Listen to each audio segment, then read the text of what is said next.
Gotcha. Now, Brother Lawrence would be working on more than those 10 things. Absolutely. But the 10 that's targeted for 131 is 131's agenda. Right. Okay. Right?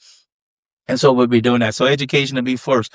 But what's critical for me, and what's on my heart, and if I had to put one out, it'll be environmental issues. Gotcha. You know, when you are trying to expand and advance in our area, we got 17 concrete crushing plants. We don't pay attention to them. No. You know, we just see them. You know, we see a truck go and get the concrete, but we don't realize 20 years later, folks have cancer. Mm. Oh, right? really? People are sick. They didn't know that. You know, so just remember Kennedy Heights. I remember that You remember situation they had some years back. Yeah, by the time they realized those homes was built on where they used to dump the old oil. It was too late. Right? Yeah. Now, if they building those houses where Sunnyside dump used to be. Wow. Right?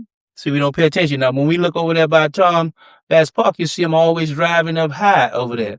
So when they come back later on and put things in the air as any kind of waste, then it's hazardous to our health. So we either have to find those companies if they release things in the atmosphere, so that they are more cognizant of it.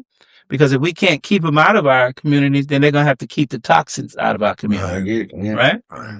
And so that's critical for us, because we don't want to turn around 20 years later and say, why is everybody coughing when they get to the man. Why? Yeah.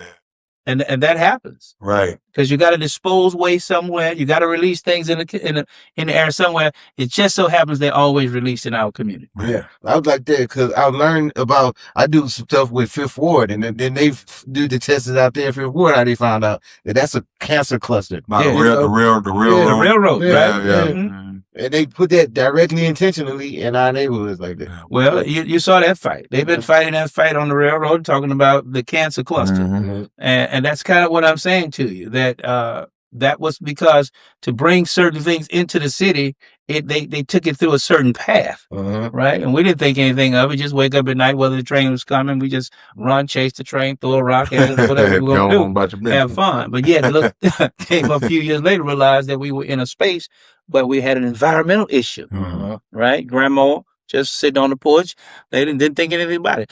Look at all the people in Port Arthur. If you don't know if you ever been to Port Arthur. Yeah. But when you go to Port Arthur, you used to, in Pasadena, you used to just say used to call it Stinkadena. Yeah. You know, because we didn't just, like, that was just natural. Right.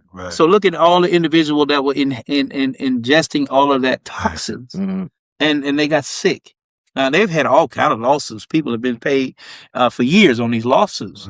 But why do we have to be in a community that's not cared for when it's possible that company can mitigate some of that environmental waste? And so I think that's critical for us, that we have somebody who will protect our health,